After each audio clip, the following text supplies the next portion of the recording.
Yo! Yo! Yo!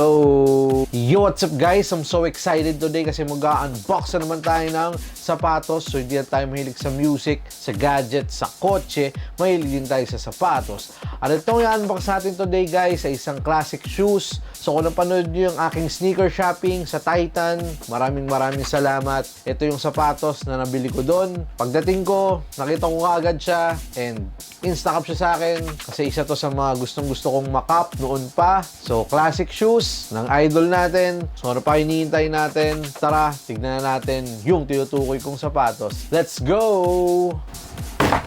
So guys, so ito yung box niya. So it's an Adidas shoes. So dito sa gilid, nothing special. Sa gilid, Adidas. Dito yung pangalan ng sapatos tsaka yung price. Sa ilalim, nothing special. Pero parang napansin ko, meron ditong parang 3 stripes. And then sa taas, Adidas. So ito yung typical box ng Adidas guys, yung color black. Pero napansin ko ngayon, parang meron siyang embossed or parang may lubog na 3 stripes. So parang kakaiba yung box niya ngayon. Pero it's so good. So tingnan natin kung ano yung nasa loob. Let's go! So may paper and may logo ng Adidas. At yung sapatos. Wow! Look! Grabe. Wow! Nice! Pwede! So guys, so it's Adidas Crazy One in Lakers home colorway. Look! Classic, man. Finally. Ayos. So guys, so ito yung aking latest cup, si Adidas Crazy One Lakers home colorway, man. Ang SRP niya is 8,000 pesos. So guys, alam niyo naman lahat, fan ako ni Kobe Bryant and isa to sa mga signature shoes niya nung nasa Adidas pa siya. Sa mga hindi nakakaalam, ang tawag dito dati is Kobe One or The Kobe. Nirelease to nung mga 2000. Ito yung sapatos na nag-champion siya. Kalaban nila yung Indiana Pacers. And dati nung bata ako, gustong-gusto ko tong sapatos sa to pero hindi ako makabili. So hindi na ako nagdalawang isip na bilhin si Adidas Crazy One. Kasi grabe, tingnan nyo naman yung design, man. Kakaiba. Itong Crazy One ay based sa sasakyan na gusto ni Kobe Bryant dati, yung Audi na Roadster TT. Ibang klase, parang futuristic yung design. And nagkaroon din ng Kobe 2 which is parang toaster or parang plancha yung dating. And tawag ngayon dito is Adidas Crazy One. So yun yung tinawag ng Adidas dito ngayon. In history guys, si Kobe Bryant ay nag-sign sa Adidas pagpasok niya ng NBA. And naalala ko noon nung Slam Dunk Champion siya, isuot niya yung EQT Elevation which is nirelease din ng Adidas yon kamakailan lang, which is sadly hindi ako nakakuha. Actually, dalawang colorways yung nilabas, isang blue tsaka isang white. So sayang hindi tayo nakakuha. And then, sinuot din ni Kobe yung Top 10 2000 which is available right now sa website kung makikita nyo. Kung may nakita ko yung Top 10 2000, yun ay isang sinuot ni Kobe Bryant na Adidas basketball shoes which is umorder na ako and parating na rin. Then nagkaroon si Kobe Bryant ng KB8, KB8-1. Yun yung time na sinuot ni Kobe Bryant na parang nakamatch na doon si Jordan pero parang pa-retired na si Jordan on that time from Chicago Bulls. Then KB8-2 which is nagka-release din noon sa Pinas. Hindi masyadong napansin yun, yung KB8-2 na ni-release ng Adidas yon. Medyo binago nila yung KB8-2 eh. I think iba na rin yung pangalan, parang crazy na rin yung mga tinawag. Then nagkaroon ng KB83 which is yung KB83, yung ilalim nun ay Yeezy 500. So doon kinuha ni Kanye West, parang kinuha niya yung outsole ng KB83. Kaya napapansin ko yung ibang NBA player is sinusuot yung Yeezy 500 sa court. So yun pala yun. And then nagkaroon ng Kobe One or The Kobe which is ito guys. Ang unang nakita ko ni-release nito guys back then is yung color white. Parang yung ni-release ngayon na Stormtrooper. So, hindi tayo nakakuha ng Stormtrooper. So, eager na eager talaga akong magkakaroon ng Kobe One or Crazy One. And dati kasi hindi ko afford makabili ng mga ganitong sapatos. At never ako nagkaroon ng Kobe shoes na Adidas. So, kaya ngayon, nung nakita ko siya, man, Instacap siya sa akin. And then, guys, nagkaroon din ng Kobe 2. Yun yung parang sinasabi ko kanina, parang plancha o parang toaster. Which is parang inayawan na yun ni Kobe. Then, umalis na si Kobe Bryant sa Adidas. Nagbayad pa siya ng $8 million.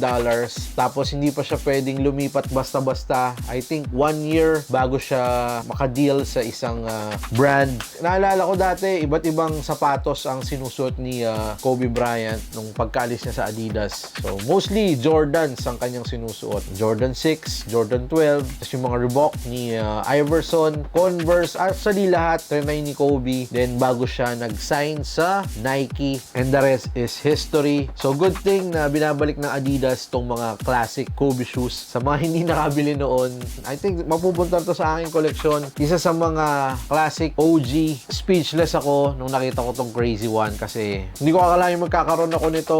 Yung kasama kong bumili nito is ginamit na panglaro, which is sobrang lambot daw. Hindi daw siya mabigat katulad nung nakikita nyo ngayon na parang bulky. Okay din siya pang basketball. Pero ako, baka hindi ko siya gamitin pang basketball. Baka more on lifestyle shoes ko lang siya gagamitin. Kasi may mga iba namang magaganda ring basketball shoes talaga na nagawa ngayon. Pero try natin. Baka soon, gamitin ko rin siyang pang basketball. And masubukan naman si Crazy One sa court. Kung i-rate ko to, it's 9.5 out of 10. Ganun ko gusto tong Crazy One na to kasi hindi ko pa kasi talaga nahawakan yung mga Crazy One o yung mga The Kobe's ngayon pa lang. So, I'm so happy guys. Sana marami pang colorways sa lumabas. I think sa Singapore nagkaroon ng parang violet na colorway pero hindi ako nakakuha. So, marami nang nirelease nito guys. I think yung Sunshine, yung color yellow yung upper. Then, like I said, yung Stormtrooper, yung color white. And I think magkakaroon pa ng gray. So, sana soon makapa tayo. And for me, this is approved guys. Yeah! So guys, yung upper ng Crazy One, so tinatawag nila itong semi-stiff vinyl type synthetic upper. So yun yung nagustuhan ko dito. So sobrang solid and sobrang unique nung design nito guys. And then meron ditong shell toe cap, parang nakikita natin sa mga Adidas Superstar. Very impressive yung kanyang construction guys, panalo. So ito yung kanyang sintas guys. So wala siyang kasamang extra lace in color white. Then sa kanyang tongue, parang mesh tongue, meron ditong Adidas logo, and sa insole meron ding Adidas logo. So guys, very well padded yung kanyang ankle collar. So sobrang malambot yung area na to, talagang maganda yung lockdown. So dito sa lateral and medial side ng sapatos, nakita nyo yung embossed na 3 stripes complementing the clean lines of the silhouette. So back in 2001, tinatawag tong space cleats. Para talagang alien yung shoes. So meron ditong Adidas logo sa likod na may sturdy plastic, so it gives you support, and like I said, very well padded naman yung kanyang likod. So yung midsole niya, it's EVA cushion, so very soft naman yung midsole niya, wala namang problema, very comfy nitong sapatos na to. So guys, ito yung traction or ilalim ng Crazy One. So meron ditong 1, 2, 3 parang holes, so it represents I think 3 stripes. So this is a full length herringbone pattern, providing that reliable traction on the court. So it's very thick, so panalo indoors, pwede rin siyang pang outdoors. And meron din siyang torsion system, a sturdy plastic used to give that needed foot support.